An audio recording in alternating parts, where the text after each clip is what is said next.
Hi hello friends చెప్పాను కదా నిన్న వీడియోలో కెనడా మళ్ళీ కెనడా ఇప్పుడు ఈజ్ ఎ బర్నింగ్ టాపిక్ అని చెప్పి సో దాని గురించి నాకు తెలిసిన కొంత ఇన్ఫర్మేషన్ షేర్ చేసుకుంటాను ఇది కనుక ఎవరికైనా ఉపయోగపడుతుందంటే చెప్పలేం కదా okay friends welcome to Yog stock నా వీడియోలు లైక్ చేస్తున్నందుకు షేర్ చేస్తున్నందుకు థ్యాంక్ యూ సో మచ్ ఇప్పుడు ఈ వీడియో కూడా మీరు నచ్చితే ఎవరికైనా షేర్ చేయండి అలాగే సబ్స్క్రైబ్ చేసుకోండి సో నాకు లైక్ ఇవ్వడం మాత్రం మర్చిపోకండి కెనడా గురించి చెప్పాలి అంటే ప్రస్తుతం యాక్చువల్గా అయితే సిచ్యువేషన్ సీరియస్గానే ఉంది నేను చెప్పిందంతా మళ్ళీ సేమ్ రిపీట్ చేయను పొలిటికల్ సిచ్యువేషన్ ఘోరంగా ఉంది ట్రంప్కి కెనడాకి వాళ్ళకి పడట్లేదు అంటే బేసిక్గా ట్రంప్కి ఎవరితో పడదనుకోండి అది కొత్త విషయం ఏం కాదు ప్రజెంట్ అందరికీ ఎఫెక్ట్ ఉందా అంటే 100% ఉంది స్టూడెంట్స్కి కానీ వర్క్ పర్మిట్ హోల్డర్స్ కానీ వీటన్నిటికీ కారణాలు ఏంటంటే మనం చేసుకున్న పాపమే మనల్ని వెంటాడుతుంది. దాంట్లో డౌట్ అయితే ఏం లేదు. రాండ్రా నాయనా ఏదో ఇంత చదువుకొని పోండ్రా, లేపోతే ఉద్యోగం చేసుకొని జాగ్రత్త ట్యాక్సులు కట్టండ్రా అంటే ఉన్నదాన్ని మిస్‌యూజ్ చేసుకోవడానికి అడ్డదిడ్డంగా విజిట్ వీసా మీదెళ్లి సెటిల్ అయిపోవడము, ఇక రకరకాల దారుల్లో మిస్‌యూజ్ చేసుకున్న వాళ్ళ వలన జెన్యూన్‌గా బతికేవాడు కూడా ఇప్పుడు ఇబ్బందొచ్చే పరిస్థితి వచ్చిందనమాట. ఎందుకు జెన్యూన్‌గా బతికేవాడికి ఏమి ఇబ్బంది అంటే రావచ్చు చెప్పలేం వాడికి. ఏదో ఒక చిన్న ప్రాబ్లమ్ ఉండొచ్చు. క్రిమినల్ ఏదో అన్‌ఎక్స్‌పెక్టెడ్ సిట్యుయేషన్స్ రావచ్చు. దానివల్ల వాడి వీసా కూడా పోయే పరిస్థితి వచ్చింది.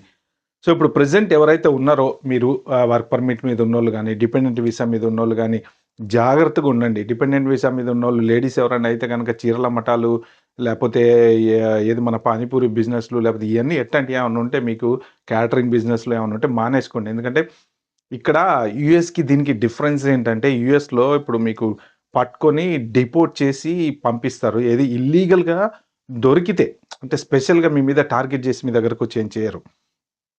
ఇల్లీగల్‌గా ఎక్కడికైనా దొరికితే ప్రూవ్ అయితే పంపిస్తారు. కానీ కెనడాలో ప్రాబ్లమ్ ఏంటంటే వాళ్ళకి ఫ్రీ హ్యాండ్ ఇచ్చేసారు. ఎవరి ఇమిగ్రేషన్ అథారిటీస్‌కి ఎయిర్‌పోర్ట్‌లో పోర్ట్ ఆఫ్ ఎంట్రీ దగ్గర నుంచి అందరికి ఫ్రీ హ్యాండ్ ఇచ్చేసారు కాబట్టి ఇంక ఆళ్ళ కొమ్ములొచ్చేసినాయి. ఆళ్ళు ఏదంటే అది జేస్తారు.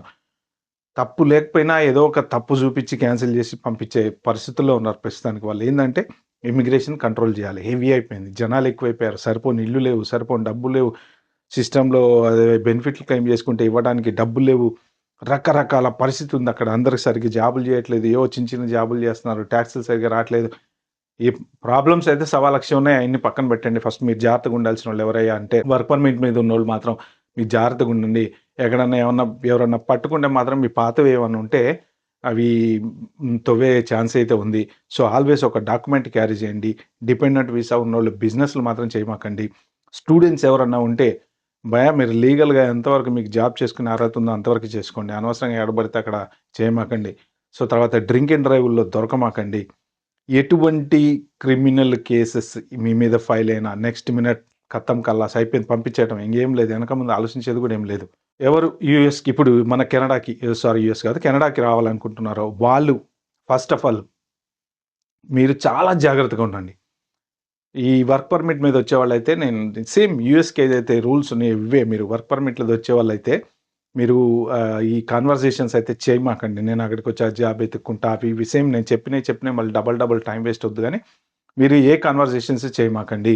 మీరు జాగ్రత్తగా ఎయిర్‌పోర్ట్‌లో ఏది అడిగినా సరే ప్రాపర్‌గా సమాధానం చెప్పండి. ఇంగ్లీష్ చక్కగా నేర్చుకోండి. ఇంగ్లీష్ రాకపోతే 4 ముక్కలు 2 రోజులు ఇంగ్లీష్ ట్యూషన్‌కెళ్ళండి. అమీర్పేటలో కోచింగ్ తీసుకొని రండి. ఎందుకంటే ఒక్కొక్కసారి వస్తున్నారు చాలామంది ఇవును ఉన్నాయి కేసులు. మీరు తప్పనుకోవాల్సిన అవసరం లేదండి. సరిగ్గా ఇంగ్లీష్ రాదు ఎయిర్‌పోర్ట్‌లో దిగి వాడేదైనా గట్టిగా ఎందుకంటే వాళ్ళ వే ఆఫ్ ప్రొనౌన్సియేషన్ డిఫరెంట్‌గా ఉంటది. మన ఇండియన్ ప్రొనౌన్సియేషన్ డిఫరెంట్‌గా ఉంటది. యూకే బ్రిటిష్ వాళ్ళు మాట్లాడేది డిఫరెంట్‌గా ఉంటది. అమెరికా వాళ్ళు మాట్లాడేది డిఫరెంట్‌గా ఉంటది. సో, సింగపూర్‌లో చైనీస్ మాట్లాడేది డిఫరెంట్‌గా ఉంటది ఇంగ్లీషు. కాబట్టి ఇంతమంది ఇన్ని రకాలుగా మాట్లాడుతూ ఉంటారు. అది ఒక్కోసారి మనకి సడెన్‌గా అర్థం కాదు. ఎందుకంటే మనం ఇండియాలో ఇన్ని రోజులు చదువుకొని ఇంగ్లీష్ మీడియం స్కూళ్ళల్లో చదువుకొని ఆ ఇంగ్లీషు ప్రాపర్ బుకిష్ ఇంగ్లీష్ మాట్లాడుకుంటా వచ్చి సడెన్‌గా ఇక్కడికి రాంగానే వీళ్ళు ఎయిర్‌పోర్ట్‌లో ఏదైనా అడగని సారీ ఎక్స్‌క్యూజ్ మీ అన్నామనుకో ఖతం స్టాంప్ ఔట్ తోసేయండి నెక్స్ట్ అంటాడు వాడు. కాబట్టి ఏంటంటే ఏ ఒక్క పాయింట్ మీదైనా సరే మిమ్మల్ని పంపియడానికైతే వాళ్ళు రెడీగా ఉన్నారు. కాబట్టి మీరు ఎయిర్‌పోర్ట్‌లో దిగేటప్పుడే డాక్యుమెంటేషన్ ప్రాపర్‌గా చెక్ చేసుకోండి. దొంగ డాక్యుమెంటేషన్‌లో ఉంటే భయ్యా మీకు దండం పెడతా దయచేసి రామాకండి. వద్దు. బతికుంటే బల్సాకు తిని హాయిగా మంచిగా మీరు అక్కడనే పొలం పనులు చేసుకోండి. లేకపోతే ఇంకేదైనా చేసుకోండి. హైదరాబాద్‌లో జాబ్ ట్రై చేసుకోండి గానీ దొంగ డాక్యుమెంటేషన్‌లో మాత్రం రాకండి. ఎందుకు రావద్దంటున్నారు అనేది నేను క్లియర్‌గా లాస్ట్‌లో చెప్తాను. మీరు లాస్ట్ దాకా చూడండి. నెక్స్ట్ ఎవరైనా స్టూడెంట్స్ వచ్చేవాళ్ళు ఎవరైనా ఉంటే మాత్రం మీరు స్టూడెంట్ డిపెండెంట్ వీసాల మీద కొంతమంది వస్తుంటారు. స్టూడెంట్ డిపెండెంట్ వీసాల మీద వచ్చి ఉద్యోగాలు చేస్తుంటారు. వీళ్ళు మిమ్మల్ని అడిగితే ఏం చెప్తారంటే, డిపెండెంట్‌గా వస్తున్నాము, కొన్ని రోజులు మా పార్ట్నర్ తోటి ఉండటానికి అని చెప్పండి. అంతేగాని వచ్చి మంచి జాబ్ చేసుకుంటాం, సెటిల్ అయిపోతాం అని మాత్రం రాకండి. ప్లస్ కాన్వర్జేషన్‌లు కూడా చేయకండి. ఇప్పుడు మీ హస్బెండ్ అయితే హస్బెండ్, వైఫ్ అయితే వైఫ్. ఏంది జాబ్‌లో ఏమైనా దొరుకుతున్నాయా? నేను సి ప్లస్ ప్లస్ నేర్చుకున్నా, లేకపోతే ఇంకోటి నేర్చుకున్నా, లేకపోతే జావా నేర్చుకున్నా, వచ్చినంక ఇట్లాంటి కాన్వర్జేషన్స్ ఏం చేయకండి. ఎయిర్‌పోర్ట్‌లో ఎనీ టైమ్ ఏదైనా అడగొచ్చు. సో, స్టూడెంట్ వీసా మీద వచ్చేవాళ్ళు నేను క్లియర్‌గా చెప్తాను, గుర్తుపెట్టుకోండి. ప్రాపర్ యూనివర్సిటీ, ప్రాపర్ లెటర్, ప్రాపర్‌గా ఫీజు కడితే రండి. డబ్బులు సంపాదించుకుందామని వచ్చేవాడు మాత్రం నేను చెప్తున్నా, మీరు 5,00,000 10,00,000 కట్టి ఏదో ఒక యూనివర్సిటీ తీసుకొని వస్తారు. వచ్చిన తర్వాత అక్కడికి ఎయిర్‌పోర్ట్‌లోకి రాంగానే వాడు ఖచ్చితంగా ఇప్పుడు ఎయిమ్ అంతా, ఫోకస్ అంతా మన మీదనే ఉంది. వీళ్ళది ఎట్లో గొట్ల చేయాలి, కొట్టాలి, ఎల్లగొట్టాలి అందరు. అంటే ఇండియన్స్ అనే కాదు, వాళ్ళకేంటో ఓవర్ ఇమిగ్రేషన్ అయిపోయింది. ఆ ఓవర్ ఇమిగ్రేషన్‌లో 80% మనోళ్ళే ఉన్నారు. కాబట్టి ఇగ మనం మనం మన గురించి మాట్లాడుకోవాల్సొస్తది. సో, మీరు ఏదో చెత్త కాలేజీలో లెటర్ తీసుకొని రావడము, అక్కడికొచ్చిన తర్వాత వాడేదో అడిగితే చెప్పకపోవటము, లేపోతే మీకు తెలుసా 20,000-30,000 స్టూడెంట్సు కెనడాలో ల్యాండ్ అయ్యి అసలు ఎవడు కాలేజీకే పోవట్లేదు. కాలేజీకెళ్ళి రిజిస్టర్ చేసుకోలేదు. వన్స్ ల్యాండ్ అయ్యారు, ఖతం అయిపోయింది. బ్యాగ్ అక్కడ పడేసారు. ఎళ్ళిపోయిన ఆఫ్లేషన్ షాప్‌లో జాబ్ ఎతుక్కోవడం, ఆడ డబ్బులు సంపాదించుకోవడం, లేదా పెట్రోల్ స్టేషన్‌లో జాబ్ ఎతుక్కోవడం, డబ్బులు సంపాదించుకోవటం. ఈడు కాలేజీకెళ్ళి కనీసం ఐడెంటిటీ కార్డ్ లెటర్ కూడా తీసుకోలేదని చెప్పి ఇప్పుడొచ్చింది న్యూస్. సో, ఇది స్టూడెంట్స్ మాత్రం మీరు జాగ్రత్తగుండండి. జెన్యూన్‌గా ఉంటేనే రండి. 100% జెన్యూన్‌గా ఉంటేనే రండి. నేను మళ్ళీ మళ్ళీ చెప్తున్నా. డబల్ డబల్ చెప్తున్నా. లేకపోతే వచ్చి మీ ఖర్చులు వేస్టు, డబ్బులు వేస్టు, చార్జీలు వేస్టు. ఏ లెక్కన దొరికినా సరే తీసుకెళ్ళి ఏసేస్తారు. ఓకే. Next visitors. విజిటర్స్ తల్లిదండ్రులు ఎవరైనా మీ పిల్లల దగ్గరికెళ్తుంటే ఎయిర్‌పోర్ట్‌లో నేను ఇంతకుముందు ఒక వీడియోలో చెప్పా. మీరు ఎంతమంది చూసారో నాకు తెలీదు. ఎయిర్‌పోర్ట్‌లో మీ పిల్లలు ఎవరైనా ప్రెగ్నెంట్‌తో ఉన్న పిల్లల దగ్గరికెళ్తుంటే, ఎందుకొచ్చారు అంటే, మా అమ్మాయి డెలివరీ ఉందండి, చూసుకోవటానికొచ్చామండి అని చెప్పకండి. కేసు రీసెంట్‌గా మళ్ళీ మొన్ననే ఒకటొచ్చింది, పంపించేసారంట ఫ్యామిలీని కెనడా నుంచి. ఓకే. అది మీరు వాళ్ళకి హెల్ప్ చేయడానికి I'm just going to spend some time in Canada. మా పిల్లలతో పాటు ఉండి ఒక 4 రోజులు మేము టైమ్ స్పెండ్ చేయడానికెళ్తున్నాం. కెనడాని చూడ్డానికెళ్తున్నాం. విజిట్ చేయడానికెళ్తున్నాం. అంతే తప్ప మా అమ్మాయి ప్రెగ్నెంట్ అండి, మేము చూసుకోవడానికెళ్తున్నామంటే అది వర్క్ అవుతది. నేను ఆల్రెడీ చెప్పా, వర్క్ అనమాట. అంటే ఏంటంటే మీరు వర్క్ కిందకొస్తారు. విజిట్ కిందకి రారు. మీరు డొమెస్టిక్ వర్కర్ లాగా ఎళ్తున్నట్టనమాట. అంటే వాళ్ళకి ఒక సపోర్ట్ ఇయ్యాలి అంటే డొమెస్టిక్ వర్కర్ సపోర్ట్ తీసుకుంటారు వాళ్ళు లోకల్‌లలో జనరల్‌గా. కాబట్టి మీరు తల్లిదండ్రులైనా సరే ఇవ్వకూడదు. ఎందుకంటే అక్కడ వాళ్ళకి హాస్పిటలుంటాయి, నర్సులుంటాయి, వాళ్ళు చూసుకునే వాళ్ళుంటారు. బోలెడంతమంది, అంటే మన ఇండియన్ పిల్లలే డెలివరీలు చేసుకోరు కదా! వేరే వాళ్ళు కూడా చేసుకుంటారు కదా! వాళ్ళకెవరికి తల్లిదండ్రులు రారు. ఓన్లీ మన వాళ్ళే ఎళ్తూ ఉంటారనమాట ఎక్కువ. ఎందుకంటే సపోర్ట్ కోసం.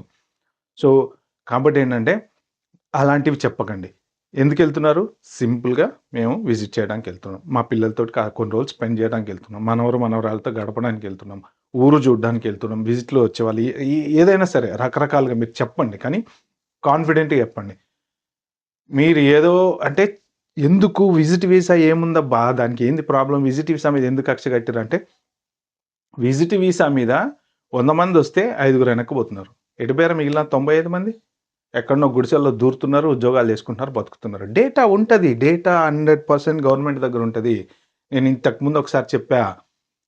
మొత్తం ఇన్ఫర్మేషను కూర్చున్నా, నిలబడినా, లేచినా, తుమ్మినా, దగ్గినా, నడిచినా, పడుకున్నా మొత్తం ఇన్ఫర్మేషన్ వాళ్ళ దగ్గరుంటది.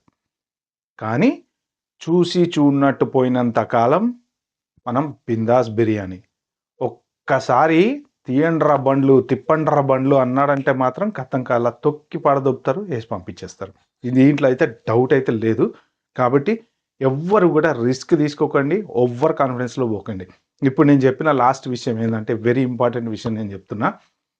డిపోర్ట్ చేసినా, బార్ చేసినా, మీ పాస్‌పోర్ట్‌లో స్టాంప్ ఏసినా ఏం ప్రాబ్లము స్టూడెంట్‌గా వచ్చి మీరేదో దొంగ సర్టిఫికేట్ మీద వచ్చారు, లేకపోతే దొంగ ఎంప్లాయ్‌మెంట్ మీద, వర్క్ పర్మిట్ మీద వచ్చారు. ఇట్లాంటివన్నీ చేసినప్పుడు ఎయిర్‌పోర్ట్‌లో ఏం చేస్తారంటే మీ మీద బారెడని స్టాంప్ ఏసి వాళ్ళ దగ్గరుండే డేటాలో ఎంటర్ చేసుకుంటారు. మీ పేరు, ఊరు, కథ, కమా, మిస్ ఫోను నంబరు, ఈడు బార్ చేసినాం, ఇన్ని రోజులు బార్ చేసినాం, 5 ఏళ్ళు బార్ చేసినాం, 10 ఏళ్ళు బార్ చేసినాం, ఈయన్ని ఇక్కడికి రాకుండా బ్యాన్ చేసినాం. ఎందుకు చేసినాం? దొంగ సర్టిఫికేట్ పెట్టుకొని ఈడొచ్చాడు. వర్క్ పర్మిటోడైతే దొంగ ఎంప్లాయీ లెటర్ పెట్టుకొనొచ్చాడు.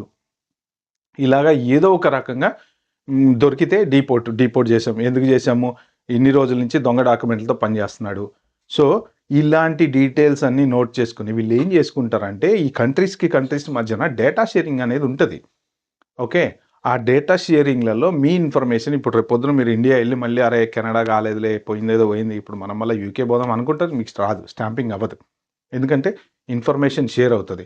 మీరు ఇది మాత్రం గుర్తుపెట్టుకోండి. కంట్రీస్‌కి మధ్య ఇన్ఫర్మేషన్ అనేది షేర్ అవుతది. ఓకే.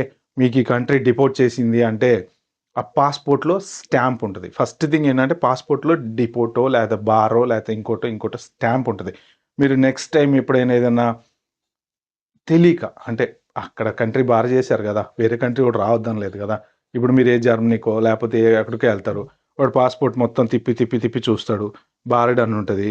అడుగుతాడు. ఏమన్నా ఏంది ఏంది ఎందుకు నిన్ను బార్ చేసిర్రు? ఎందుకంటే ఏం చెప్తావు మీరు? అంటే నేను సార్ అది దొంగ లెటర్ పెట్టుకొని ఎళ్ళాను. అందుకే నన్ను బార్ చేశారు సార్ అని చెప్పలేం గదా! అయిపోయింది ఖతం. Sorry no visa. డినైడ్. సరే పాస్‌పోర్ట్ వారేసాం. కొంతమంది తెలివిగా ఏం చేస్తారంటే, తెలివికి మనకు రకరకాలు చాలా ఉన్నాయి. ఆ పాస్‌పోర్ట్‌లో స్టాంప్ ఉంది గదా! తీసి పాడదోపుతారు. కొత్త పాస్‌పోర్ట్ తెచ్చుకుంటారు. ఏందంటే నా పాస్‌పోర్ట్ పోయింది. ఇంకో పాస్‌పోర్ట్ తెచ్చుకున్నా అనమాట. చూసా నేను ఇలాంటివి గూడా చూసా. అంటే జరుగుతా ఉంటాయి బేసిక్‌గా. ఐడియాలు గూడా చాలా మంది ఇస్తూ ఉంటారనమాట. ఆ పాస్‌పోర్ట్ తీసుకొని పోతారు. కొత్త పాస్‌పోర్ట్ తల మెరుస్తా ఉంటది.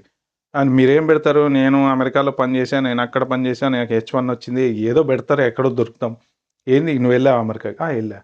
మరేంది నీ దాంట్లో స్టాంపింగు? అర్రే! ఏమైంది ఇలా స్టాంపింగు? తెలియదు. అంటే మీరు ఎళ్లి వచ్చినట్టు పెడతారనమాట. కొంతమంది ఎళ్ళకపోయినా గూడా ఎళ్లి పని చేసి వచ్చినట్టు పెడతారనమాట. ఇవన్నీ చిన్న చిన్న వాటిలో దొరికిపోతా ఉంటామనమాట. కాబట్టి అలాంటివి ఏమి చేయమాకండి.